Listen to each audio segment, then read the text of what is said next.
The following is a Laura Flanders Show audio exclusive. Before the pandemic, this is where you'd find me. Pressed up against the stage next to smiling fans, feeding off of the palpable excitement in the room. These are the nights that I miss terribly, but the return of music and performance spaces hasn't come soon enough. Some independent venue owners are still waiting for federal relief that the industry was promised last December. The National Independent Venue Association, or NIVA, successfully lobbied Congress for aid, now known as the Shuttered Venue Operators Grant, or SVOG. Here's Senator Chuck Schumer. I want to tell folks in the arts, help is now on the way.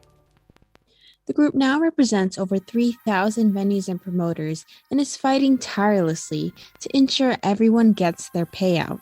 I spoke to Stephen Chilton, NIVA's founding board member, vice president, and independent venue owner, to find out how venues are holding up. It's probably about 15 or 20% of applicants still haven't heard anything.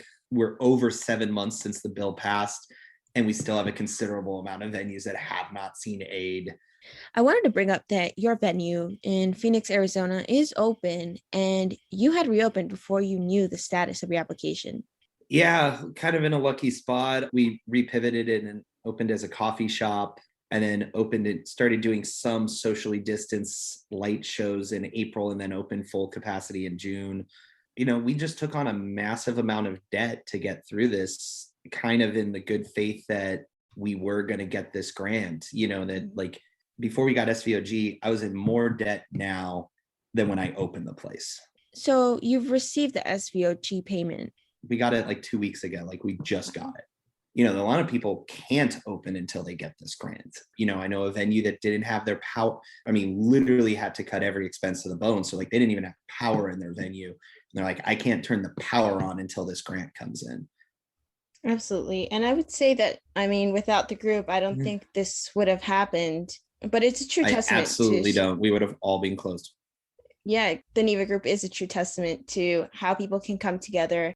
We had to form so quickly and so rushed because there wasn't anyone to turn to. There was no organization that was really representing our businesses before. And so we had to create it. That's really exciting. Is just, I don't know what in 2025 or 2030 is going to be the issue of the day, but hopefully NIVA is there to represent us in whatever that issue happens to be. Stephen Chilton, vice president of NIVA and also independent venue owner of the Rebel Lounge in Phoenix, Arizona. It was great talking to you. I really appreciate it. Yeah. Independent venues need to open now so that every business can bounce back. While my friends and I wait in line for hours for a show to begin, we need to fuel ourselves with some takeout from a local restaurant. One study out of Chicago says that every dollar spent on a ticket yields $12 in economic impact. If the government understood how vital performance venues are for everyone, would relief have come any faster? As I return to the rooms that hold so many memories, the resilience of independent venues won't be lost on me. I'm Janet Hernandez.